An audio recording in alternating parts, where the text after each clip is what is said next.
We are live on a Wednesday, partner. It is the 19th of February. Welcome inside the vault for a Ravens Lunch Hour live stream. I'm Bobby Trossett, as always, joined alongside my co-host, Sarah Ellison. We've got a packed show for you coming up. And the NFL Combine, of course, is next week. I look forward to having a presence out there for the show and hopefully tracking down different prospects, different media members, perhaps some coaching staff members, you name it, out there in Indianapolis. I fly out on Monday and just putting together the final pieces of my itinerary right now as this offseason rolls on. And of course, one of the, I'd say headline, maybe not headline, but a significant move from this offseason was the Ravens' decision to hire former NFL head coach and their former defensive coordinator, Chuck Pagano, Sarah, to serve as an assistant in the secondary. And of course, Chuck came out of retirement for this. He's been working with the Pat McAfee show in recent years, and Chuck sat down with the guys on the lounge and had some interesting things to say, particularly in what we've built this entire episode around, surrounding who he refers to as an avatar, and that is one Kyle Hamilton as a Raven safety. So we'll get into some clips from that interview. Lamar Jackson has taken center stage. I should say off-season. Lamar Jackson has taken center stage on X. We'll share with you his post from yesterday and react to it. And former Super Bowl winning Raven Femi Ayanbadejo joins us in a little over 20 minutes from right now to talk about Mark Andrews and some other team building decisions that loom for this front office in the coming weeks. It's great to see you. About to get into it today. It's good to see you. I hope the root canal went well. If there's any stories to that, we'll get to it on the back end. I'm excited to see Femi. I know that he has disagreed with my kind of takeaways from Mark Andrews. And so I know he's been commenting in the chat, in the comment section. So I was like, you know what, let's just have Femi on and let's have a discussion about this. But first, as you said, Chuck Pagano over there on the lounge. That episode dropped this morning, about 40 minutes long. Go over there and check it out with the guys inside the lounge. But something that stuck out to both you and I, Bobby, is when he was asked about Kyle Hamilton. Now, we're accustomed around, Baltimore to calling Kyle a Swiss Army knife or the ultimate chess piece, a guy that you can put in tons of different positions. And as the senior secondary coach, Chuck Pagano agrees. But he also has had experience throughout the NFL that made him say, yes, Kyle can do a little of everything, but let's be careful on our usage with him. Here he is on the lounge that went out this morning. He's one of those guys that there's only a few spots, right, that you probably wouldn't line him up at nose tackle. If you asked him to, he probably would and do it probably pretty good. They call him an avatar, man. He's a freak. He's like unbelievable. His length, his speed, his size, his coverage for a safety, like he can cover slot receivers. It doesn't matter who it is. Like there's no panic. Like when you watch him out there, it doesn't matter if they got him at nickel, big nickel, safety, dime. From a mental standpoint, he knows all that. He's a great communicator, but his skill set and his athleticism, I mean, let's don't abuse it because it's so good. Like Andrew Luck, in Indy was so brilliant. Like, we put so much on his plate. We abused him because he was so talented and so smart. Like, you can do that with certain guys, and you can ask them to do too much. But this guy's unbelievable. That's interesting. Just like the luck element. Because you got this guy, and there's 500 calls on this sheet. We can't. In 10 games, we can't call this. And we're making 12, and the rest of these guys learn all this stuff and memorize it. And he could. He'd have it all. He didn't need a wristband. Guy was brilliant. I said, we abuse this sometimes, though, because he is so smart. And once it starts to kind of slow him down and ankle weight him, so to speak, then they kind of back off. But so you as a coach, you have to just put some guardrails on yourself. You think about, like, second half, there wasn't a better defense in the National Football League. Like after the bye specifically, and going into the playoffs, there was no defense was playing any better. But they had taken him and just put him back at safety with Ardarius. And Marlon went back to nickel, and so there was, from a communication standpoint, all those kind of things. things just kind of calmed down. I wasn't here. That's from afar. Right. Something was clicking. Something was working. And Zach had the secret sauce, and he was hitting on everything. All right, your first kind of thoughts on that, Bobby, when you listened to it this morning. Yeah, I think you appreciate it. The expectation is that Kyle, now that he's extension eligible, will indeed be extended at some point this offseason. And then obviously the expectation is that he will be in Baltimore for the foreseeable future. And as someone who was drafted in 2022, it's so wild how he feels like he's a grizzled veteran, somebody that they've entrusted in just about every way you can, defensively speaking. So I think you can appreciate that acknowledgement, but we also understand that without Kyle this past season, everything might have snowballed on them, and so his importance it's hard to truly measure his level, his value, his level of importance. But one thing you can count on from him, and I think Chuck kind of alluded to it there, is that he just has this team mindset. He has this incredibly refreshing mindset that is so about the team that he isn't going to say no. And we just played clips from him the other day, right? Which was, hey, I am a safety at heart. It wasn't a huge deal in my mind, and he may not feel this way deep down because he understands his value all over the field. But he said and did all the right things when in front of a microphone. And paraphrasing that from a couple weeks ago was essentially, I get it. I'm a safety. It wasn't a big deal that I was asked to go back to the traditional position. And so you just appreciate that. You appreciate the wisdom that comes with a Chuck Pagano at 64, a former head coach. And I can't wait to see the impact that he has on this secondary. That was really my takeaway. It was, I've been under the assumption that the Ravens will either go out via free agency or draft and try to get another, long free safety, not in the box kind of safety, strong safety, in order to allow Kyle Hamilton to go back to that Swiss Army knife role. However, with the way he talked, I was like, maybe they're considering just leaving him back at safety. And that doesn't mean that he can't sometimes go up, but they were using him so often at so many different positions. And his analogy was with Andrew Luck. And he was like, we abused him in terms of here, memorize 500 plays that we'll never use all 500, but because you can do it, we're just going to throw it on you anyway. Kyle Hamilton, you can play every position except for defensive tackle, he said, although I would like to see that just once. That would be fun. Just once. So you can play every position, but does that mean we should? And then he said, what really hit me the most at the end was that he said, Zach Orr found the secret sauce. At the end of the season, he said, what was the secret sauce? It was Kyle Hamilton and Ardarius Washington back at safety. And then putting Hamilton in what you would expect, the nickel roll. And then Wiggins steps up and this and that. And so I was like, you never want to take away that Kyle can move around for sure. But to me, it felt like he might be signaling that it's a possibility, and it's going to depend on who they draft and who they're able to get in free agency and all that kind of stuff.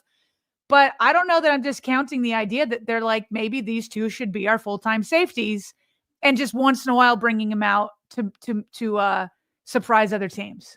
So that was kind of like, he's like, what worked? What worked? Who was the best defense going into the playoffs? The Ravens. And it's because he found his secret sauce with these two guys back there. So that is what I was kind of wondering. Meanwhile, Bobby, prior to the Super Bowl, Kyle Hamilton caught up with Brian Wacker of the Baltimore Sun. And it's funny because Brian asked him where he thinks he's going to play in 2025. And Hamilton answered exactly how Chuck Pagano said he would do. He said, wherever coaches and the team see best for me to play, that's a week-to-week basis. That's a season-to-season basis. I'm for it. I feel like I can impact the game at multiple spots. Me going back to traditional safety, not nickel, I was fine with it. I played safety all of my life. That's my main focus. It's just focus on football. Get ready, get back to OTAs and all that stuff. All the other stuff, I'll let my agent handle it. So Chuck's right. He's like, players want to please their coaches. They want to be on the field. They never want to say, no, I can't do this. And so that's why Chuck and the coaches will have to put guardrails on themselves. Meanwhile, we know that Kyle Hamilton and Tyler Linderbaum are both eligible for a contract extension. They've both finished their first 3 years. The Ravens don't need to extend either one. But my thought, Bobby, is that the Ravens will extend one of the two because you don't want to do two in the same year. You want to be able to play with the salary cap hits, for several years going forward. Now, this calculated market value is from SpotRack. So I don't know how on the money they are. In fact, I've seen them in the past overvalue what players actually get.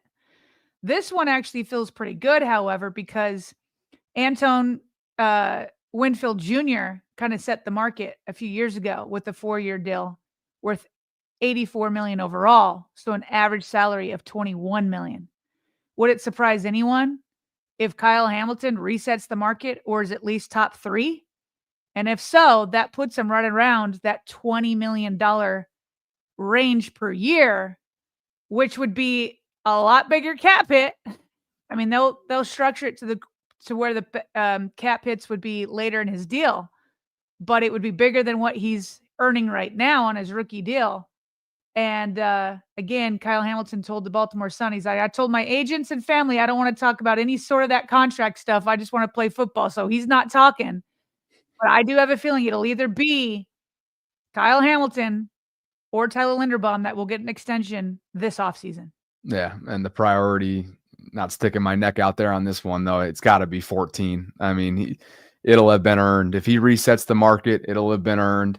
He is as by the book as it gets. He is as buttoned up as it gets. He is as professional as it gets through 3 years. Like I mentioned, he's a 3-year player, which you also said, but yet it feels like he's been a double-digit service time player because of the way that he commands himself in media sessions, because of the way that he has embraced this ever-changing role in Baltimore. So we'll see if we start to get that push notification or start to see some buzz surrounding that in the coming weeks as the new league year looms. I'll just say this. I think it could be Tyler Linderbaum first, and not because you prefer one player of the other. If you had to lean on the franchise tag, the center is with the offensive line. You get the average of the top 5 of offensive line. So that includes tackles, which make a lot of money. And Kyle Hamilton would just be, wouldn't be as high. So it could be either one. I don't know. I feel like they're both going to be Ravens long term. So you're right. It could be Kyle, but I could see financially why they might want to go Tyler first, because you can't lean into that franchise tag if it got to that point. And I don't know that either of them will.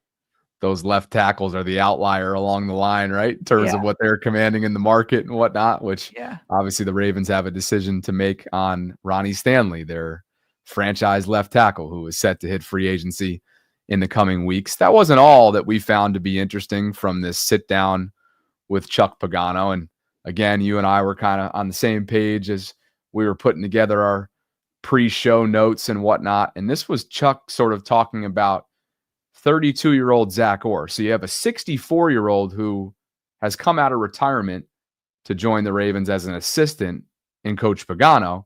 And you've got a 32-year-old who is now cultivating his new room as defensive coordinator and a second-year play caller in Zach Orr. And it's not just Chuck either that joins this defense as an assistant. Chuck did a good job of describing the other members that we've mentioned, the other hires, I should say, that have been brought in recent weeks. Here's Chuck Pagano. My bet is, I know where my bet is, down at the Marriott right now. So my only focus has been on, being in here and learning these players. They're not here, of course, but watching the tape. Zach's doing a great job with myself.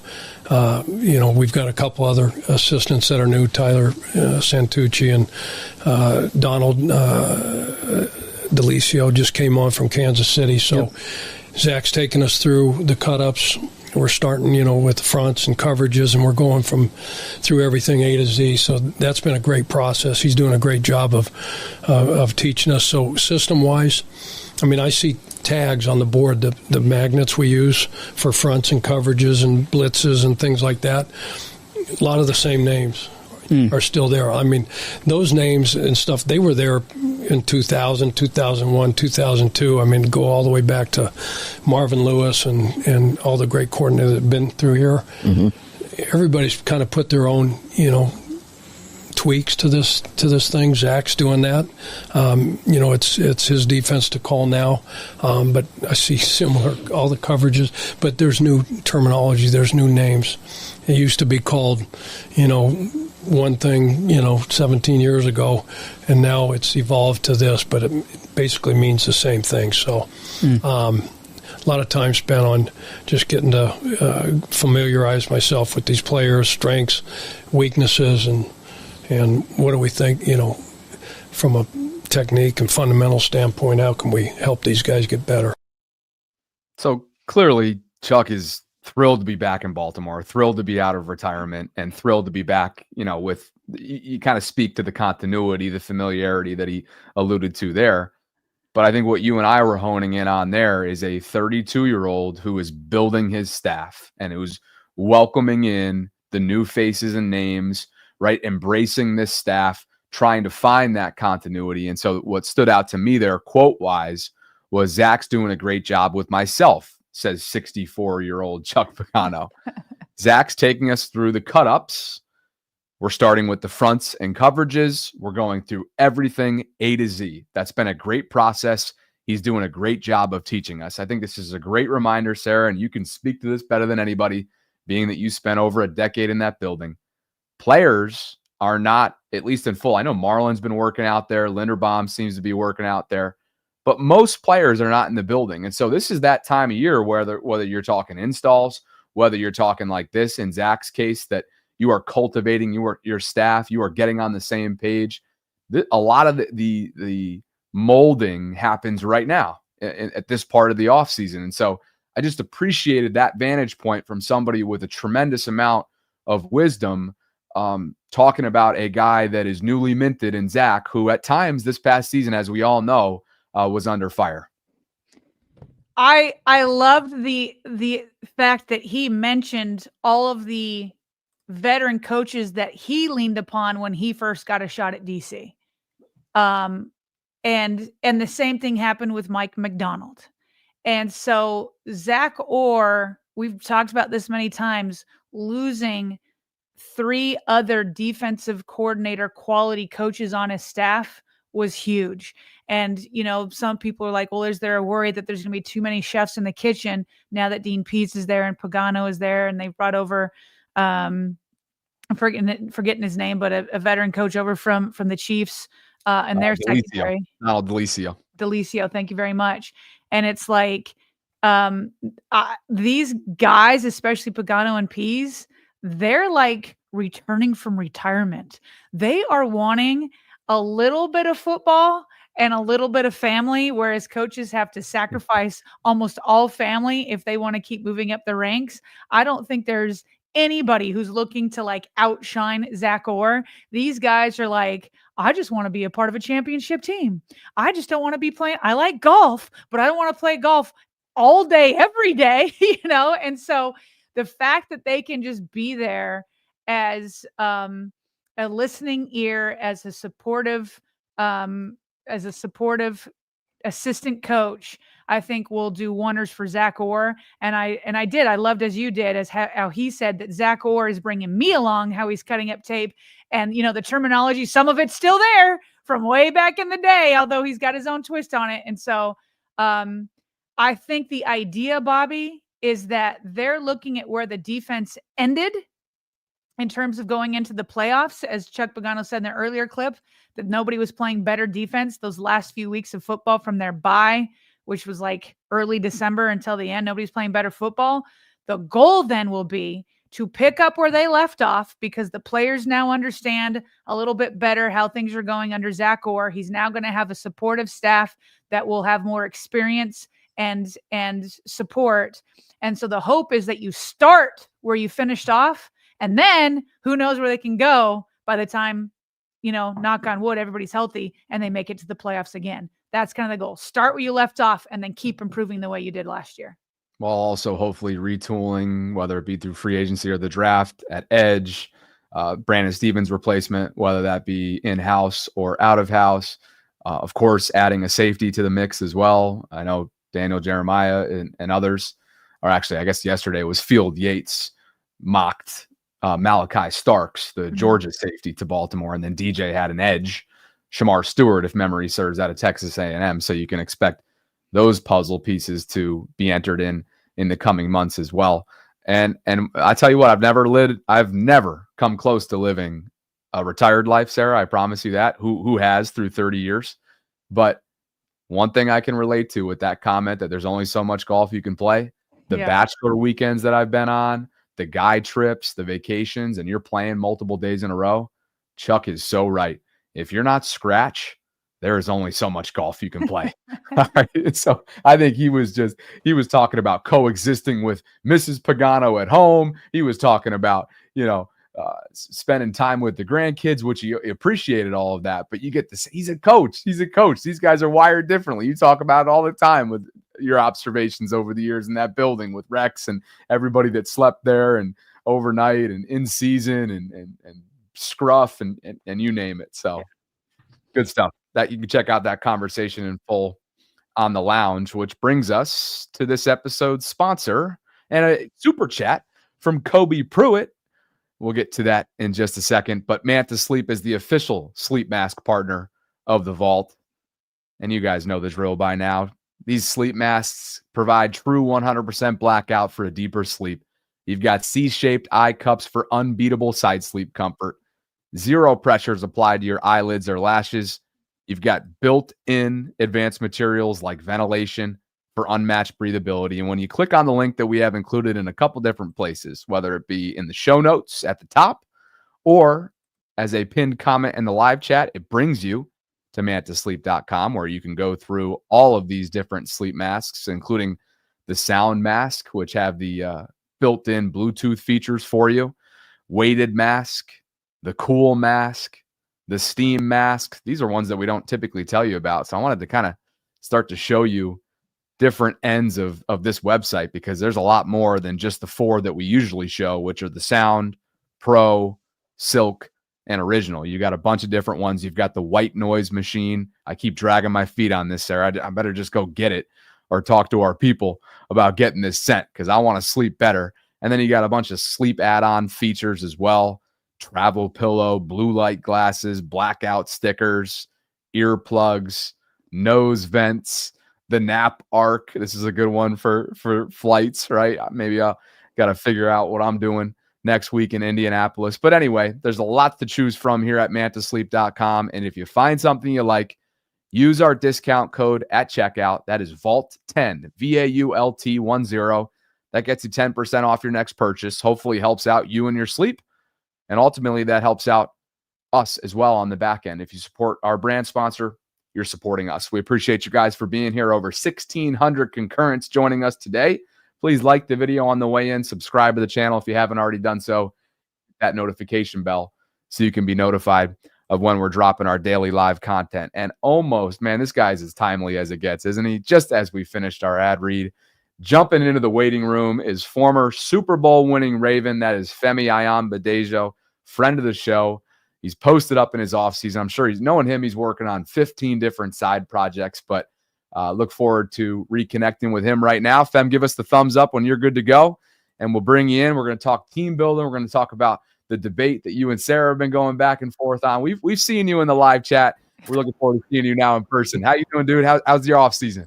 Doing good, guys. Really appreciate it. I love watching you guys' show. It's so awesome to watch your guys' evolution over the last couple of years. You guys are crushing it, and I'm happy to participate today. You guys know I'm always watching. I got eyes everywhere. So, yeah, thanks for having me on. We do know you're always watching. We see your comments. I see when you agree and disagree and everything in between. But one place that you and I'm not quite sure what your stance is, but I thought a good way to jump off or a jumping off point is this morning, Jeff Zrebeck talked about all the different ways that the Ravens could create cap room, which they are going to need to do. And of course, one of the many things he listed was the potential of either releasing, trading, or extending tight end Mark Andrews. He said it's probably the biggest decision of the offseason for Eric DeCosta and the Ravens because he's the fourth highest cap hit at $16.9 million. I don't know that anybody's advocating that you just straight up cut him. Nobody wants to do that. That would create $11 million, but so would a trade, which Jeff is saying potentially could get the Ravens a day 2 pick. Now, I'm not saying for sure I want that, but I get why that's a potential opportunity to say, hey, you know what, in a couple years, or excuse me, at the end of 2025, both Likely and Kohler and Mark will all be free agents. You can't re-sign them all. So maybe you go ahead and try to get a draft pick out of him and some cap space this year. But correct me if I'm wrong, Femi, it sounds like you're against that and you want to keep it as it is with all 3 tight ends this year. Let me know what you think. No, I mean, I think we need to use a scalpel here and not an axe, right? So The first thing that is you and I agree on 99% of things that are discussed. Like, I think we agree on a lot of things. I think that the part that I took issue with is more of his value and is he a clutch player and will he continue to be a clutch player going forward? Like, that's the specificity of our debate. Yeah. What you're talking about is a business decision. That does not involve any emotion at all. So I will never be a prisoner of the moment. I will never devalue a player for a mistake they made in their most recent game and their most recent play. I always have a telescope and a microscope, and I use them equally at the same time. I can kind of juggle these things, with multiple views. So to the business decision of what you're saying, I have no issue with a level-headed business decision. Gotcha. The thing we have to keep in mind about the Ravens and what makes the Ravens great and what makes NFL teams great in general is what I call the 4 C's, right? Culture first, coaching second, continuity third, and the cap is fourth, in that order. Because to me, if you don't have culture, you have nothing. If you don't have coaching, you have nothing. Because you can bring all the players you want in, but if you don't have those 2 first things in place, it doesn't matter. We've watched teams that are talented absolutely dissolve under pressure, right? The Ravens have been able to survive and thrive because culture, coaching, continuity, and the cap have been measured and handled appropriately. If we're looking at Mark Andrews under those 4 C's that I talk about, I can understand either A, basically ripping up his current agreement and creating a new agreement, basically where he takes some kind of pay cut. I'm probably for that based on a number of different things. But I also have to keep in mind that we invest in running backs and tight ends more than we invest in wide receivers. This is a nuanced thing. This is not a binary thing. So we're not going to invest the same way in a number 3 receiver, the way that we invest in a number 2 tight end. We're going to invest more in that number 2 tight end based on the nature of our culture, our coaching, and the way that we execute our offense. So to me, when people talk about, well, go get another receiver, well, that's not what we do. We don't go get receivers. We go get tight ends and running backs. So if you're going to, and offensive linemen and defensive linemen and pass rushers, right? Like, we all agree on what the needs are. We need a game-changing pass rusher, but that's neither here nor there at this moment. So under kind of this rubric that I go by in regard to how to build a team and how to strengthen this team, I think that you move hell or high water to keep Mark Andrews because, in my opinion, who are you going to trade him to? You can't trade him to a team in the division, first of all. You don't even want to trade him to a team within the conference, in my opinion.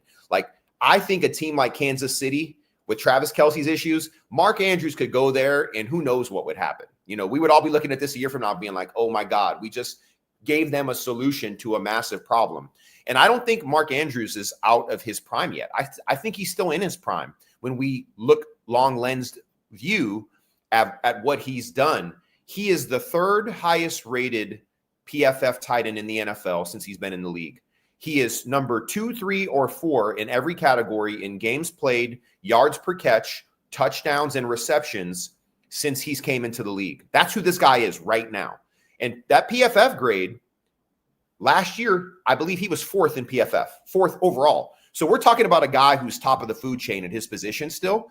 And I know nobody, former players, and I don't want to ever compare myself to another pundit, another fan, or another player. I'm just saying, for me, I'm the purplest drinking, purplest wearing, purple lens viewing person you're ever going to meet. I'm an optimist. You guys know that about me, right? So even with that being said, I can still look at somebody and I can still put my business cap on and say, what are the ramifications of making this decision? Does it make sense to trade this guy? And what are we going to get back in return?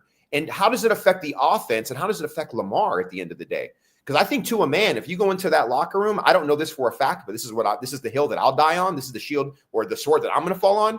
There's nobody in that building that wants to get rid of Mark Andrews. Now, are they open to finding some ways to save some capital? Are there some opportunities to keep him and Isaiah? Look, Charlie is great, and I met him in person. He's awesome.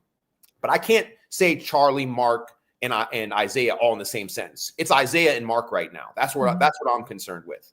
So yeah, let me stop there for a minute. But I hope I answered your question. That's kind of where I'm at. I'm not ready to give up on him by any means at this point. Yeah, no, I think that I think we're kind of, as you said, on the business side, on the same page.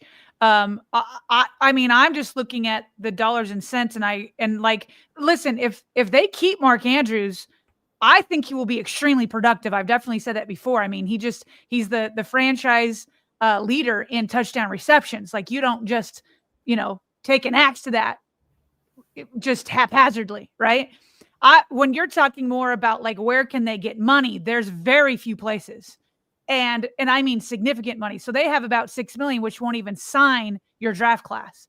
So you can go ahead and extend Marlon. You can extend Derrick Henry. You can do those extensions. It's still not going to be enough. You would either, in my view, need to trademark, or you got to find a way to extend Lamar Jackson sooner than later, because those are the two significant places that you can get it. But so would I like be angry if the Ravens held on to Mark Andrews? Absolutely not. Where I think, as you said, if we're taking a scalpel to it, where you and I disagree, I've lost trust in Mark when the game is on the line, when the season is on the line. And it wasn't just because of the Bills game, although that certainly was the straw that broke the camel's back for me. But there are past games that I can look back to and say, in the clutch, you didn't come up big. And so Tennessee to me, game, right? What's that? The Tennessee game.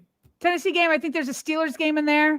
And so to me, it's like, I'd rather call, if like we need these points, I'd rather call Derrick Henry, Lamar Jackson, Isaiah Likely, maybe Zay Flowers before I'm going to call Mark Andrews, because I've seen him, drop the ball literally or fumble the ball too often in those clutch moments. But do I think he could be massively productive again? For sure. And I'm sure Lamar wants him back too. Yeah, see, I can't. This is where you and I definitely disagree. Yeah, this dude is clutch. There's no doubt about it. It's unfortunate the games that you're talking about. There's like 3 of these games. Like, there's not 30 of them. There's like 3. There's 3 of them. You know what I mean? There's not enough of a sample size to say this dude isn't clutch, because I can point out 25 games where this dude made leaping, diving, catching touchdown. In the moment, I promise you, as a former player, no one is thinking like, this is a divisional playoff game. This is an AFC championship game. This is a regular season game. You're just out there trying to ball. You can't think about all that at the same time. It's unfortunate, though, that he has not delivered when it's mattered most. But Zay didn't either. You know what I mean? Zay had one opportunity in an AFC championship game, and he did not deliver either. Yes, he made plays in that game. But Mark also made plays in other games, too, that were big games. So, to me, I think that let a player learn from their mistakes. My thought is that if you give him more opportunities, and let me even go back a little bit further. As a franchise, from coaches to players, we have not performed well in the biggest games lately. That's a fact. Okay. Everybody involved. So I don't want to single out Mark Andrews, because I don't think that the situation or the plays are too big for him. It's just unfortunate that what happened most recently kind of falls on him a little bit. It does. I get that. I understand that. But I don't think that it's because it's too big. I just think that mistakes happen, and unfortunately they've happened when it's mattered most. The thing you can't do is have 5 skill guys out on the field and think your quarterback's going to be like, okay, these 3 guys are viable, these 2 aren't, because that dude fumbled last time and that dude dropped the ball the last time. No, all 5 are live at all times. You can't say like, I'm going to single out one guy because I'm worried about what happened before. That's not how games are played. That's not how athletes play. Everybody is live and viable. And if you don't think a dude is viable, and when you project out the most intense situation, the most vital play, if you don't believe all 5 guys on the field can make that play, they should not be on the field. Let me say all 11 guys. If all 11 guys can't make that play when it's required, then that dude should not be out there. And I just don't think that's Mark Andrews' profile for me.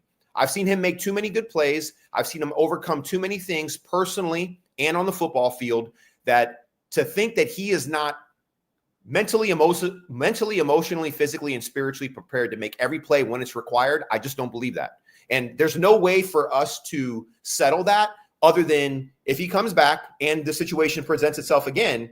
If he fails again, then we can start to maybe swing that pendulum a little bit further. And if he never executes in a big play, then I guess ultimately it's going to be something we're going to have to look backward on, though. I don't think I'm ready to get there yet, but I understand why you are there, and I respect that. Hey, and Sarah, one thing you mentioned that we probably haven't reiterated enough is the Lamar impact on this. That is the ultimate security blanket. They've been together as draft classmates since the moment they came in together. You better believe that he's going to use his voice behind closed doors, right? We all agree with that. Even if this was a thought from the front office, which we don't know if it is, potentially moving on from him, that he would have the strong vocals, you would think, about keeping him and keeping that security blanket at his disposal. Fem, can we shift gears to another team building decision that looms? Obviously the new league year is coming up in the next few weeks, and you know what this tackle market. Can I say one thing real quick? Sure. I'm looking at this dude, Adam 78. Yeah, I'm petty. I'm gonna call you out, bro. I see Adam 78 in here. Does this guy understand likely could be better than Andrews? It's not about who's better. You need 2 tight ends, bro. Do you understand depth? Do you understand the fact that we are a 2 tight end offense? And you're not going to go draft some kid and think he's going to step in and fill Mark Andrews' shoes. So yes, I understand all of it, and it does not change my opinion. Do your homework, son. He's looking at the live chat, Adam. You better, do your homework, son, and then come holler at your boy. Hey, yeah, no, you know like what, too? Sarah and I don't always have the time to monitor. He's looking over at that live chat and spit. I mean, he's saying he's not the dude's not listening. He's saying this guy wants to let Mark Andrews walk. No, I'm not saying any of that. You're not listening to what I'm saying, bro. Let's keep it moving. This dude is let's go. Yeah. All right. I will just say it just because it came back through Adam. I will just say this. I hear you that all 5 guys out there, obviously as a coach and as a player, you're going into it and saying, I can make the play when the game is on the line. I agree with you there. At the same time, I think we can all be realistic that there are levels to it. And so if I had Jamar Chase out there and Isaiah Likely, I might be like, okay, I'm going to Jamar Chase.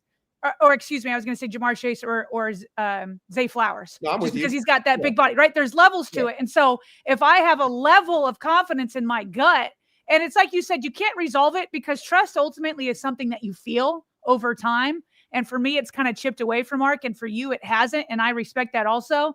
But they're all levels to it. And so to me, it's like you have 2 yards to go.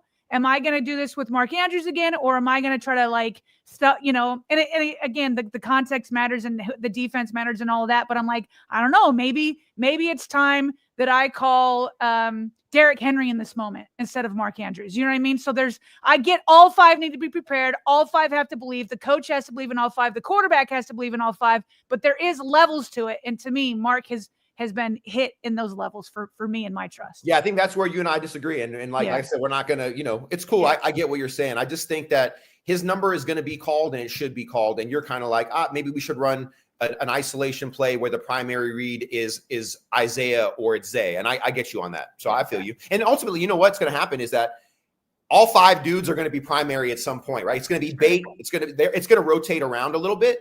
But I think what rips our gut out, right, and rips our heart out is that the right play was called, and I think it was to the right guy, and the play just wasn't made, and it happened twice in a very short period of time, unfortunately. And yes, and we're all gutted over it. So we don't disagree on that. We all want what's best for this team. That's where we all kind of, I think the Venn diagram of decision and hope it's all still there, right? So another big decision that obviously looms in the coming weeks is Ronnie Stanley, who's set to hit free agency, successfully had a resurgent season. This is a player that, is all pro caliber franchise left tackle who has, you talk about recovery and overcoming adversity, like you mentioned with Mark.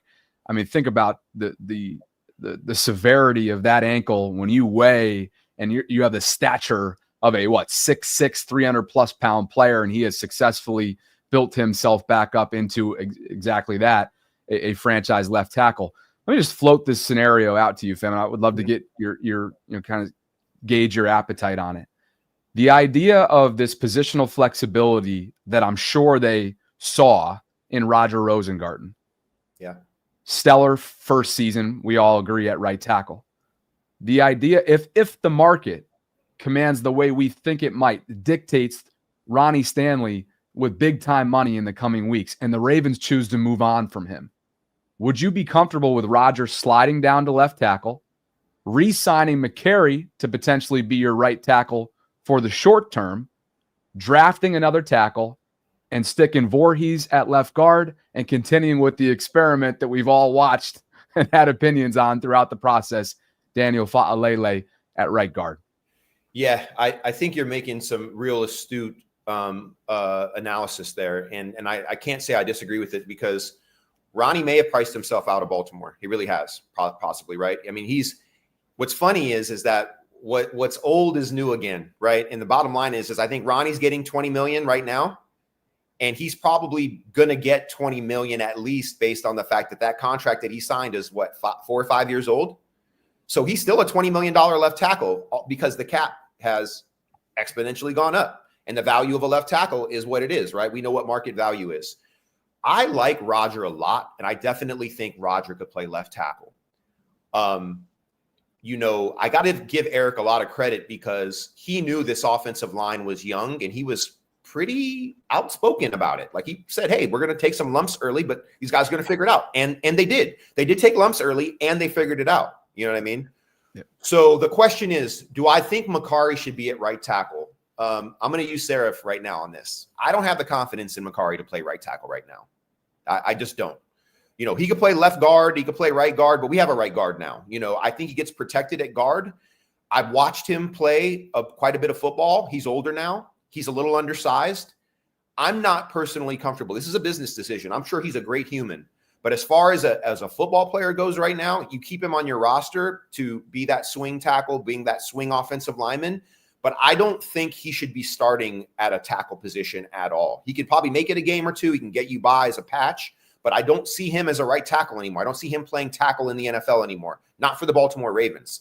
I would prefer, and I don't want to move Fa'alele from guard, but and maybe the tackle experiment is over. I mean, he was voted as a backup Pro Bowler, right? Right. So I mean, yeah. So leave him at guard. It seems like he's found his home, and that big old body and watching him throw men around, like, let's just let him do what he does, right? I think leaving him at guard makes sense. And maybe going out to see, is there a person with a profile that fits what the Ravens need at right tackle that's available in free agency? We're pretty good at finding offensive linemen in free agency to get you by for a year or two.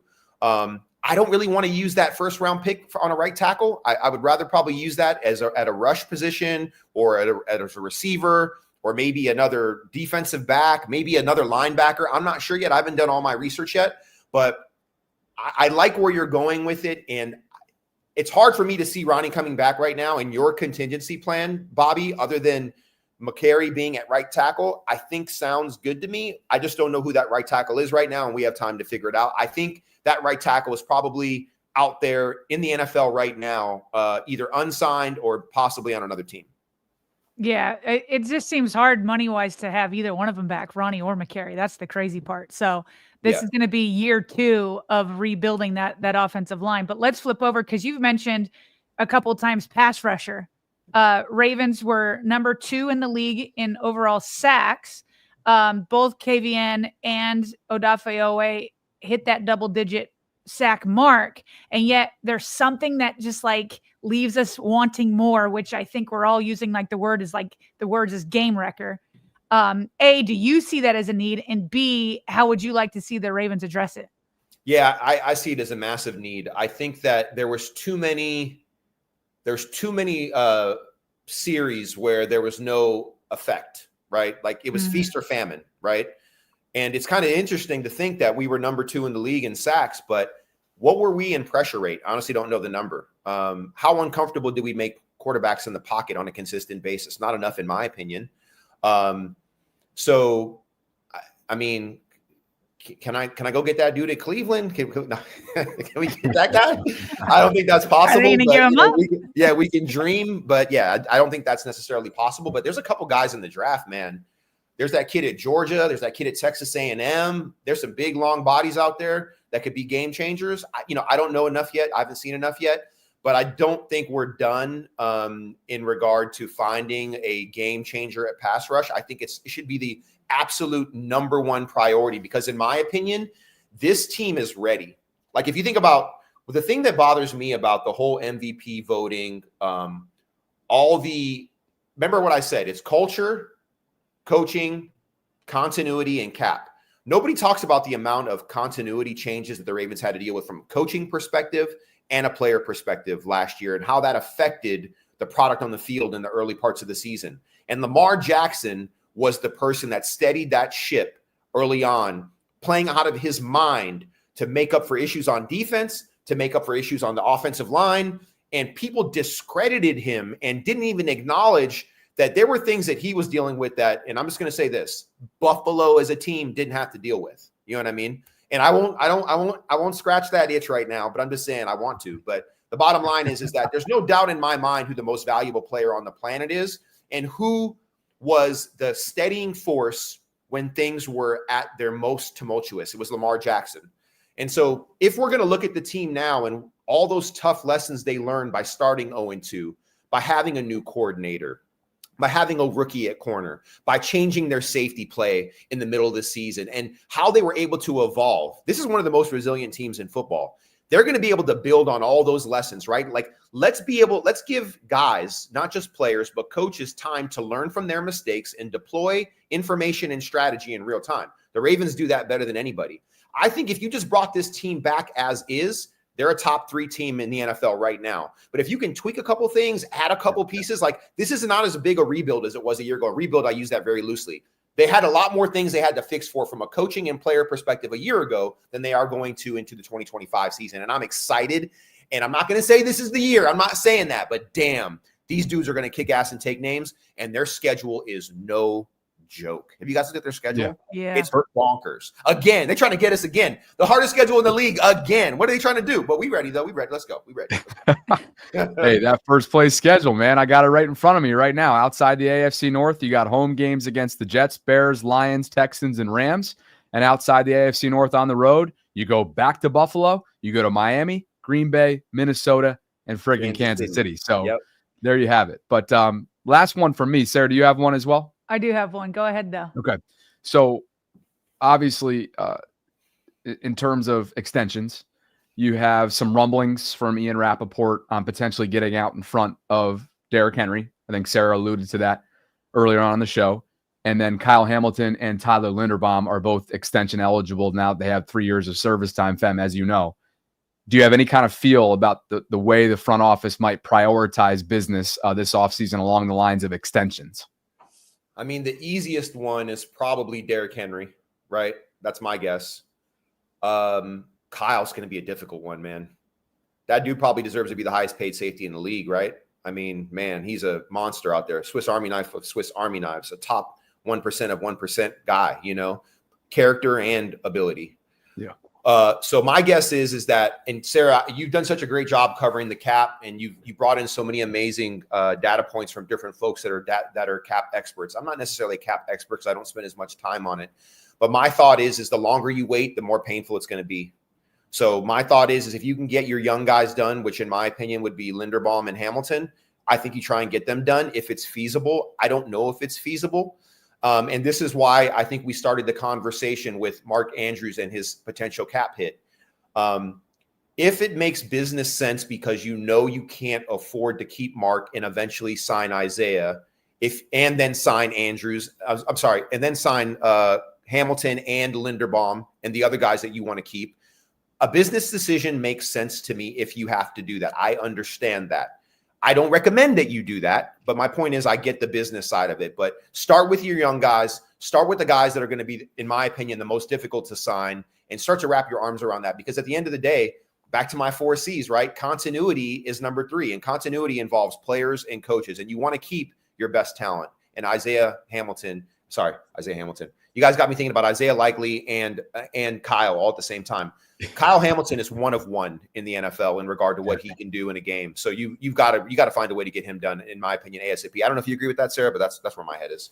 No, I hear you. I hear you and all that. It's just it's like you said. I mean, at the end of the day, you know, and people want us to debate more about, well, why don't why isn't it the owners that give up more money? It's like, well, there's no control over that. Like the NFLPA and the owners agreed to what a cap will be. Yeah. And so that's like a different debate that happens once every 10 years or whatever they do when they do a new CBA. And so the Ravens spend to the cap. The Ravens spend to the cap. They spend to the cap. Yeah. So this isn't about like Bisciotti being greedy or owners. This has nothing to do with that. Yeah. What makes the NFL great is that everyone has a cap that everyone has to spend money to. And that's what makes it the best game, in my opinion, on the planet, but obviously in the US for sure, is because everyone is kind of held to the same expectation and is only allowed to deploy their capital. It's really a game of strategy. And we are one of the best as an organization at that strategic planning and execution.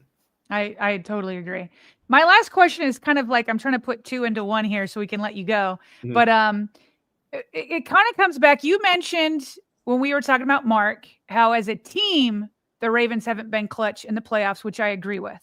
So my question is how as a team, Bobby interviewed Josina Anderson and she talked about pressure management. And she said, I just know it. I can see it in people. You know, she was a D1 athlete. She's like, I know if somebody has that dog in them. So as a team, how do the Ravens, because they're going to have 80% of their starters are already under contract. It's going to be essentially the same team. They're running it back essentially. We're talking about little things here and there, add a pass rusher. Who knows what's going to happen with the offensive line, but 80% of the starters are under contract.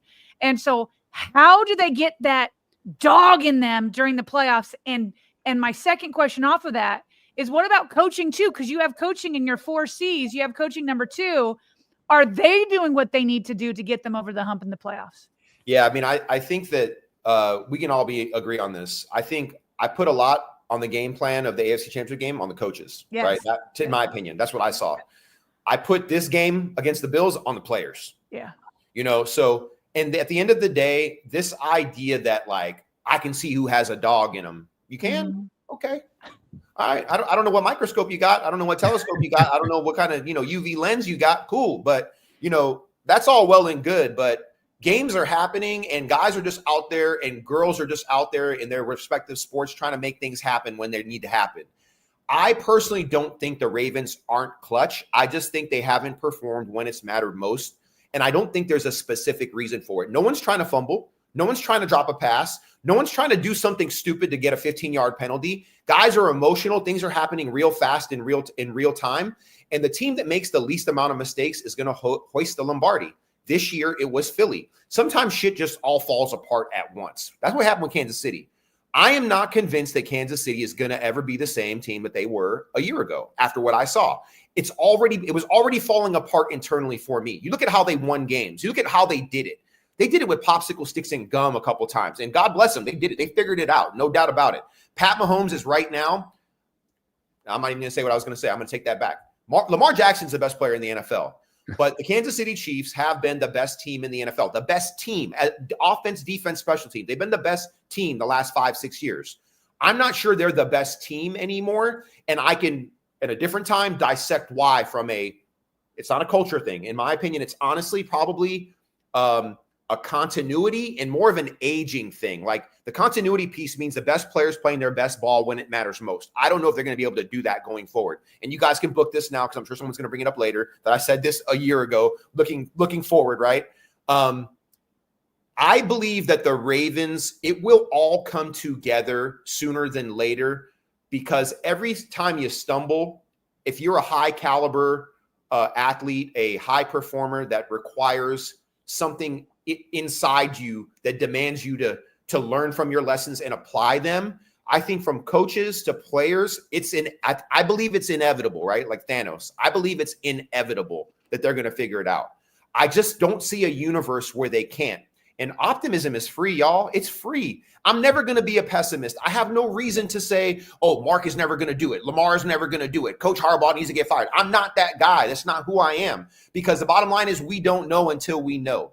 We don't know until it either does or doesn't happen. And it's going to take time. So I choose to believe, based on my experience as an athlete, based on my experience as a person who writes, teaches, and talks about leadership and human performance, that they are going to figure it out because they're too good not to, from a human, like a psychological, an investment and a quality perspective. I just think they're going to be able to figure it out, Sarah. That's the best answer that I have for you. People always ask me, well, why is it going to be different this time? Well, because things evolve. Nothing is static. Things are dynamic. They either get better or they get worse. In my opinion, they're climbing this mountain, and they've been climbing it for a while. Not as fast as we like, not as fast as they like, but I think they're still ascending. There's no dissension downward, right? There's no descent downward for me in what I see. So I assume they're going to keep going up because nobody stays here. You're either going up or you're going down. In my opinion, the Ravens are still ascending.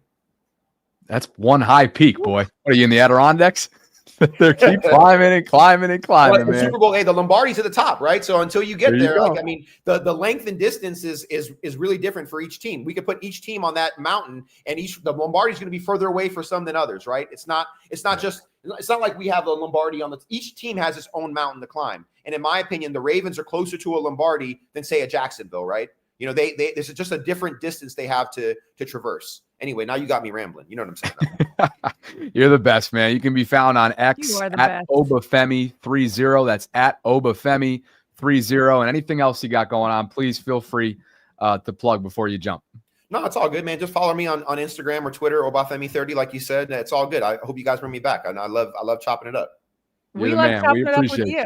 Yeah, I mean, I know I do. I do. So you already know. I'm always watching. You guys know I'm always paying attention. I'm gonna stay in the messages. You know. Yeah. You're the man. And we're overdue for our fast walk too, so we'll get that on the calendar at some point. Holler at your boy. Let me know. All right, later. Thanks, Femi. Former Super Bowl winning Raven, Femi Ayanbadejo, who always brings it. Hope you guys enjoyed that.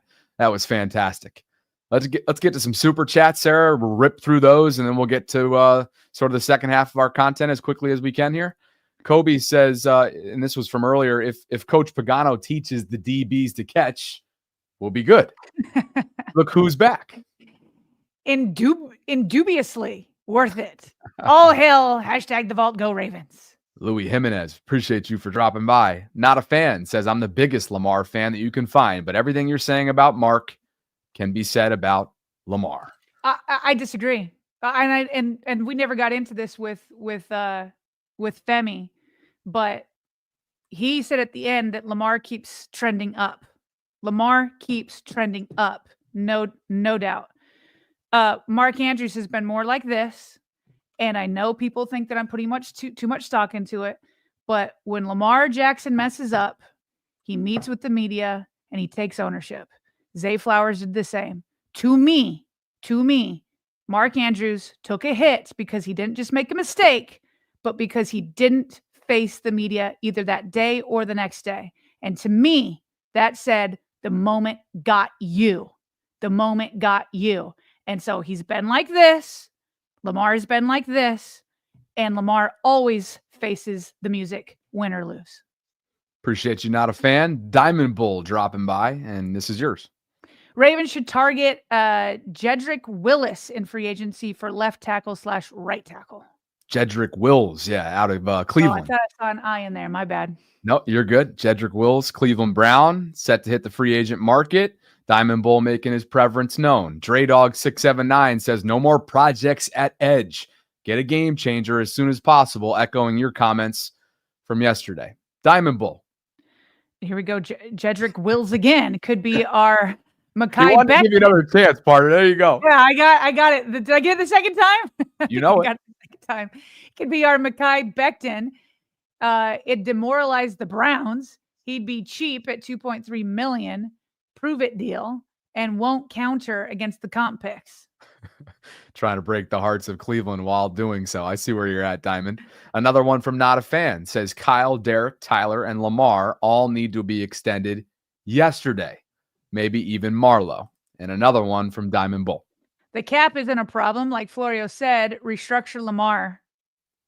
The cap is a problem, but I'll finish reading this. Do not restructure Lamar. If you need to extend Lamar, extend him. You cannot restructure him. He's already $75 million over the next 2 years. Sorry, Diamond Bull. I'm like tearing apart your super chat. Yes, I agree. Extend Humphrey, extend Henry. I agree. Cut Tucker. TBD definitely seems like it could be going that way, and that's $40 million plus. No need to cut Andrews and open a hole. Ugh. You are going to hurt Lamar and the Ravens if you just simply restructure him. You have to extend him. At this point for Tucker, I mean, I might even be comfortable to say that, I mean, is something imminent between now and, like we talked about earlier in the week, with Harbaugh and DaCosta set to answer questions, field a bunch of questions on this next week. We'll have to wait and see. But clearly, from the most recent allegations, the most recent report put forth by the Baltimore Banner from this past weekend, allegations doubled. Lots of folks coming forward to talk about it. This is not going away whatsoever for the Ravens. That brings us to yesterday's social media post, off-season Lamar taking center stage, Sarah, and Karita Parks, who covers the Ravens and other sports around town for Bowie TV, gave a little bit of insight into where she feels. I think some people were kind of, I maybe even alluded to this with the emoji that I used. I don't know. I thought Lamar was at the barbershop. Karita says otherwise. She says, some of y'all are saying Lamar has a new look, but I think he probably just took his hair down to get it washed, trimmed, and rebraided. Do you have an expertise in this, Sarah? Do I have an expertise? No, I do not. But I pulled in her tweet because I agree with her. He is at the barbershop, and that is where you can get a wash, a trim, and a rebraid. That for sure is what I thought what was happening. But it was everybody else that was like, it's a new look. So we'll see. But I love that Lamar posted it because everybody loves to comment on not just Lamar's look, but everybody's look and his hair and all that kind of stuff. And so he let his hair down. So yes, I'm with Karita. I bet right after this was taken, he got rebraided. That's my bet, but I could be wrong. So obviously lots of comparisons to Butler, right, over at the NBA, or who's the Jimmy Butler. Yeah. Jimmy Butler, or who's the guy that sings Hey Ya? I forgot about Jimmy Butler, man. That was insane. Oh man. Outcast? Yeah, Outcast. There we go. That guy. But it hilarious. also reminded me, even though it's not a completely good look, and this is me stretching a little bit to kind of bridge his hair with a topic I wanted to cover.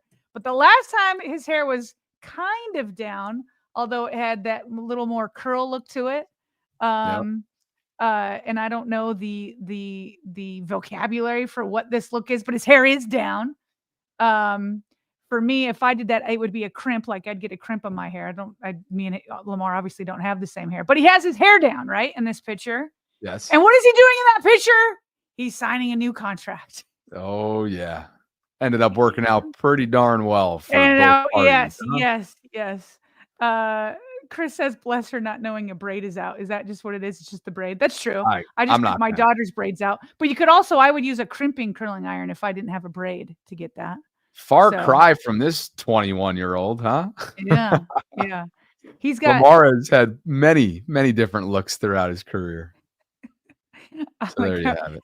Yeah, everybody's saying different things. Some people saying twist, some people saying it's crinkled. Chris saying the braid is let out. Everybody's listen. Everybody's trying to let us know. As we learned last summer, okay, when the Paris Fashion Week happened, you ain't getting much analysis from us along the lines of fashion. Okay, Sarah second to none in this space when it comes to the cap stuff. Femi did a good job of acknowledging that, and I agree. We can both bring it to you from a news gathering standpoint, analysis work within the lens of football, the broad lens. But if you think you're getting something when it comes to hair, if you think you're getting something when it comes to fashion, you're going to have to look elsewhere, guys, because you ain't getting jack from me. And I think you would probably agree. Yeah. Okay, Tanya's saying something different on the sign date. So everybody's everywhere, okay? Everybody wants to educate us, but they're saying different things, I feel like. But nonetheless, the reason why I'm bringing up his contract day is because his hair was down and it was not in a braid. And I think that national media are sleeping on this. It's only the local media talking about it. And I'm a little bit surprised. So going back to Jeff Zrebiec's piece that we talked about on the Mark Andrews side with Femi, he talks about another way to open cap space is with the restructure, as Not a Fan said in his super chat. And I said, do not extend him. Do not restructure him, extend him. And once again, a local person in Jeff Zrebiec is talking about that option. And he writes that, as we know, Lamar's $43.7 million cap hit is the highest on the team, as it should be, as an MV2/3 should be. Mhm. Nobody's come to me. He's worth every single penny. But then in the next 2 years, it's $74 million apiece. That is why I'm saying drop the restructure word, because if it goes up to like $80 million per year, then there's no extra years to push it back even more. Okay, so everybody keeps talking about kick it down the road. Well, you need an extension to continue to kick it down the road. Yep. And so if you don't put more years onto it, then you're stuck with the 26-27 having probably about $80 million per year. You cannot put a team around Lamar like that. That's why I say extend him. Either leave him alone and move on from Mark, or keep Mark and extend Lamar. Because those are the two places where you can get significant money. Extending Henry will not give you significant money. It'll give you a couple million. Extending Marlon will not give you significant money. It'll give you a couple million. And so these are the two places where you could do it. And Jeff asks, would Eric DaCosta, whose negotiations with Jackson in 2023 represented one of the most challenging times of his career, be willing to jump right back into extension talks just 2 years later? That's kind of the question. Can they do it? And as Jeff opened up this piece, he said DaCosta acknowledged at the Ravens end of season news conference that he will probably talk to Jackson about his contract this offseason. And so I'm not unhappy that the national media haven't picked up on this, because we know the way they twisted it last time and made it as if these two sides were enemies. So I'm kind of happy they haven't picked up on it, and they're probably thinking an extension would be next year when it hits $74 million, and maybe they will wait to that point. But I'm surprised that nobody is really talking about it other than these like small little pieces from local media. Well, if there's one thing for sure, and Jeff hit on it, and Eric's been on record for saying it multiple times, that is a period of time that was, I'm sure, very fulfilling when it was all said and done. But yeah, that did a number on Eric DaCosta, that period, when you go back to the offseason of 2022. So, and I bet it did on Lamar too. I'm sure it did. Like they both had to go through it. Yeah. Right. He just hasn't opened up about it as much as Eric has. And I'm not saying that Eric's opened up about it a lot, but he has made sure to mention a couple times just how stressful and taxing it was on him. Shall we get to quick hits? Yes. So real quick, we had talked about Mekhi Becton a little bit yesterday, and a super chatter just kind of brought him up, not to necessarily sign him, but another version of him for the Ravens. So Ken McCusick talked about him a little bit yesterday on Twitter. And Mekhi Becton is a unrestricted free agent. He's the Eagles' right guard. He used to be a tackle, so he switched over. And Ken writes, interesting player to have next to Linderbaum. However, he says, number one, he's highly duplicative of Fa'alele in terms of size and being better at right guard than left guard with reduced pulling responsibilities. Number two, if you have both on the team, one would be forced into either left guard or right tackle role. That is correct. Number three, neither player has been effective at offensive tackle, where Becton racked up 26 penalties in 1,724 career snaps. Number four, Becton is going to be far more expensive to sign, perhaps 10 to 15 million per year, than Fa'alele would be to extend. Although I don't know that you need to extend. I think you have to do that. Number five, based on the last 5 games of 2024, here's the kicker. He says Fa'alele played at a higher level than Becton. Just the last 5 games, though, because I know I have PTSD from those first few games. Then he concludes with this. All that said, having another big man option at guard is something the Ravens should be looking for in the draft, and anyone they find isn't likely to be as good as Becton in 2025. So he's basically outlining some of the downsides to maybe pursuing somebody like Becton, but then says in the end, it may not be such a bad idea. And Bobby, I put back to back just so you can get an idea of what he would cost. For sure, Becton is going to be more than Fa'alele, but Fa'alele isn't an issue right now. He's still under his rookie contract, and you don't need to extend him early. So really, it's Patrick McCary, who was the Ravens' left guard, for most of the season starting there, versus Becton, who was at the right guard. And this is Spot Rack's projections of how much they can make. They have him essentially projected to make the exact same. $10.2 million for Becton, $10.3 million for McCary. What you get from McCary is the versatility, but Becton was a Pro Bowl guard. So at that position, he's good, and he could play tackle, but as Ken pointed out, wasn't the best at it, was better at guard. And then so if you were to sign him, you would either have to put him at right tackle, depending on what happens with Ronnie, or you could put him in at either right or left guard, but somebody's going to have to move at left guard. But I'll just say this again. Saquon Barkley, when he ran behind Becton, averaged 7.1 yards per carry. So could I see Derrick Henry running behind him up the left side if he were to move over there? I sure could. And they're going to lose McCary, most likely, I think. And so who are you going to get? Is it going to be Voorhees? Is it somebody you draft? Or do you go out and spend that same type of money, but on Becton, who at the guard position was better, but doesn't have the versatility? Are you willing to put together a second agreement for a player who I will never, ever question his value, because McCary was the ultimate Swiss Army knife for you in recent years, literally playing all 5 positions. But are you willing to give that kind of money on an average annual basis for a player who doesn't necessarily have a home, right? And fills in as needed. I mean, that's essentially what he's been over the last few years. When you have an injury at left tackle with Ronnie, okay, sub him in. When you're trying to get Roger Rosengarten acclimated in the beginning part of the year, okay, we're going to use him at right tackle. Yep. When you have the plug and play going on and all these different projects and experiments because you're rebuilding your offensive line at the guard positions, okay, we're going to use McCary there. Like, that's what he's been. And so we'll never question his value, but the Ravens might have to when it comes to what he's projected at by the market. Right. Some more quick hits here, Bobby. The Ravens put out this graphic yesterday. Which Ravens uniform is your favorite? Putting all the different combinations. I don't think anybody would disagree. Well, if you do, you're definitely in the minority. The black on black is the best, right? There's really no debate here. It's all black uniforms are the best, and it obviously hits different in the primetime night games.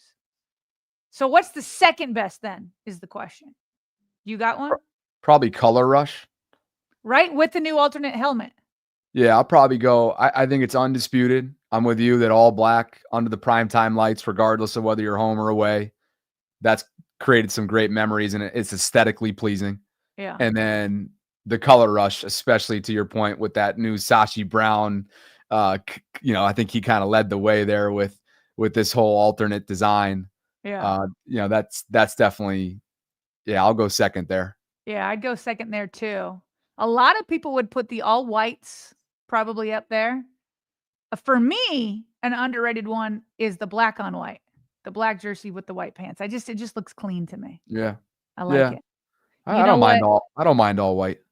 Yeah, all whites has that. Yeah. I don't know that Linderbaum's like the best model for it there, but it is kind of a clean look. Mr. Kyle Van Noy, he says if we're picking something other than all blacks, he likes the black top and purple bottom. Not my favorite. Black on purple. Yeah. Yeah. It just doesn't pop. It doesn't pop. At least not in this photo right here. It doesn't pop. Yeah. I try to look for lots of photos, but KVN, man. He's never shies away from he's always up for a fun opinion. debate. Oh yeah. Yeah. More around the NFL. This is a couple days ago, maybe last week. Ryan Burr, who actually covers basketball, said Steelers have made inquiries to the Jaguars about a trade for a quarterback, Trevor Lawrence. He says this is directly from the horse's mouth in the Jags organization. Wow. Now the Jags immediately came out and kind of denied it and said, no chance. You would never want to let, like, if they didn't let,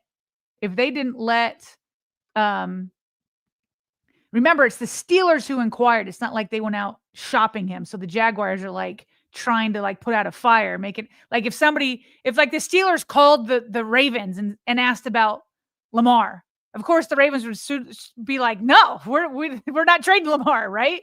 Yep. So to me, this is more about the Steelers than the Jags. And the fact that they're simply could be inquiring, meaning maybe they're not completely sold on either Russell Wilson or Justin Fields. Meanwhile, when people were like talking about where Aaron Rodgers could land, I know that Stephen A. Smith was like, hey, maybe the Steelers. There was just some rumors about that. But Deshaun Elliott, Oh my gosh. Deshaun Elliott, former Ravens safety, current Steelers safety, on Instagram replies to a post about Aaron potentially becoming a Steeler. Deshaun says, leave his arse at the retirement home. Telling you. Just for that, I hope he ends up there. By the way, so now just within the last couple of weeks, you've had Rodgers. Yeah. This report that you just brought in for Quick Hits on Lawrence and Daniel Jones most recently this week, all at least rumored and or linked, reported, you name it, to the Steelers, which I think kind of begs the question, how much fishing are they doing? Right, which is kind of my point. Like they may not I don't know that they're sold on either of the two guys that they've had they had under center. I think that's probably a safe bet. Yeah. So, and there's a part of me that would love Aaron there, because if he brought the same dysfunction to Pittsburgh, although it'd be much harder to do it, Pittsburgh has a culture, they have a leader in Mike Tomlin. But like you can already tell, like Deshaun's not on board. Like, would other players be on board? Well, don't know about that. I need this to happen now for the training camp battles alone, when he literally attacks every single coverage opportunity on Deshaun. Like that, this needs to happen. It's going to be pure theater. Yeah. If he ends up in the division. That would be amazing. And then finally, there are reports coming out of The Athletic that the Kansas City Chiefs gave Travis Kelce a deadline for his retirement decision, which was about March 14th, obviously right about the time when free agency opens.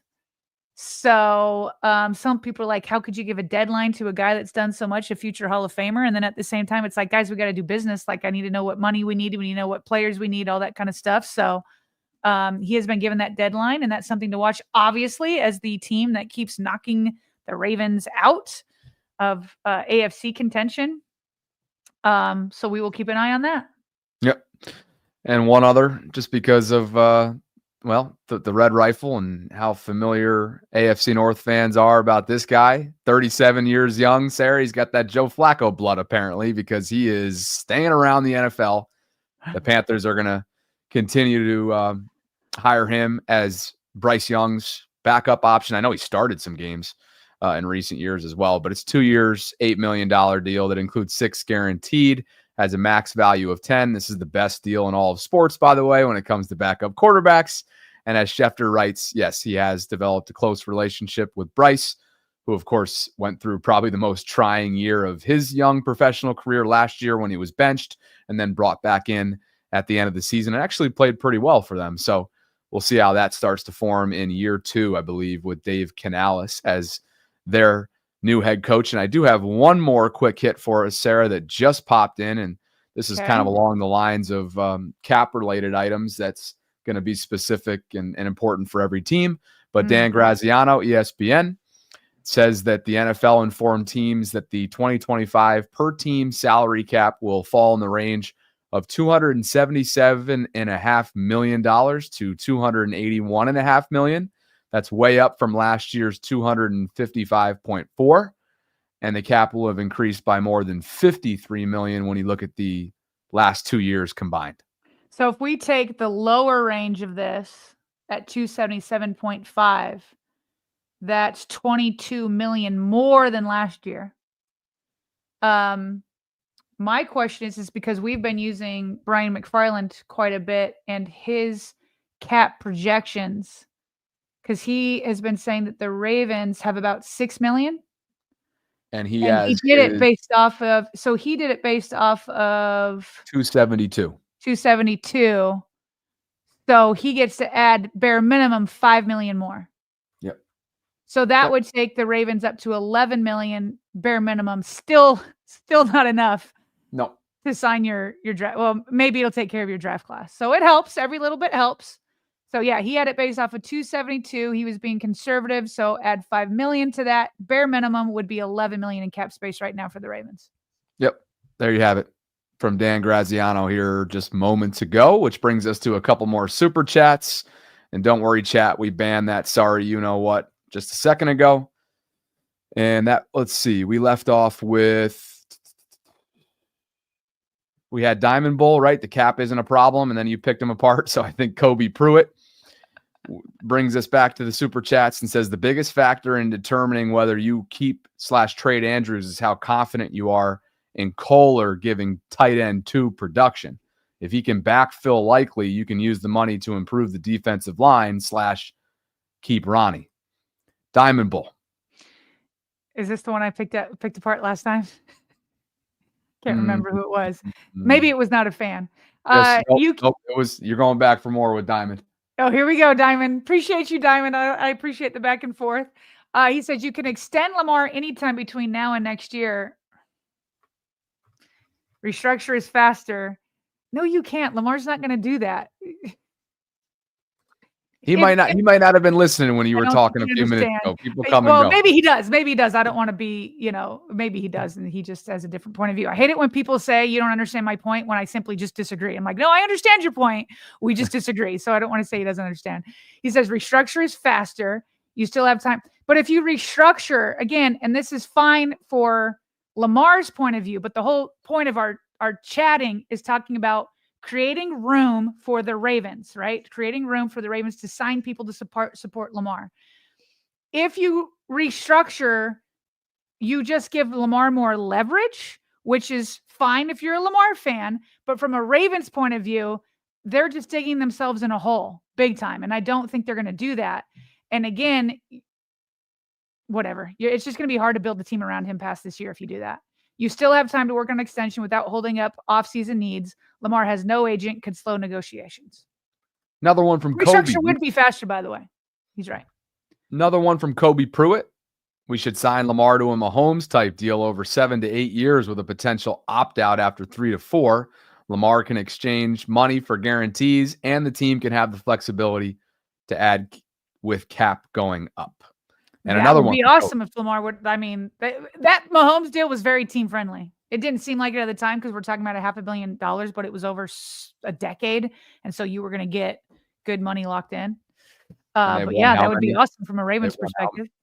They've won how many since you signed that too? Yeah, seriously. Kobe says the blackout uniform should become the alternate /color rush, and then make the purple helmet the standard going forward. That brings us to patrons before we close. Big Fesh 927, Jason Barrett. We appreciate you guys for believing in what we're building. Thank you for being key members of the Vault Patreon community. All the support never goes unnoticed, and we thank you both. So if you guys are interested in doing the same this offseason, you can join the Vault Patreon community as well for as little as $1.99 by visiting patreon.com/RavensVault podcast. All that information and that specific link can be found in the show notes below. A special thank you to Manta Sleep for sponsoring this episode. Go check them out to enhance your sleep. It's a pinned comment. It's also in the show notes. And I think that just about does it for us. We'll be back tomorrow. Truth Bear's got me. They need a restructure. They need an extension, not a restructure. Truth Bear looks into the numbers like I do. Telling you, do not restructure. I don't even need to tell you. The Ravens aren't going to do that. Truth getting in your good graces. Yeah. Guys, we'll catch up with you in under 23 hours from right now for a Thursday Ravens Lunch Hour live stream. Just so you know, and just in case you're new, we've gotten a lot of questions about this in recent weeks. We are year-round. We are live daily. So looking forward to celebrating 1 year of daily live. Crazy partner. Day 1, day 2 of free agency. We'll mark that coming up next month. And just to reiterate, if you guys have prospects, if you have priorities, if you have certain things, maybe you're an Indianapolis resident and you have suggestions for me, must do to do things coming up next week.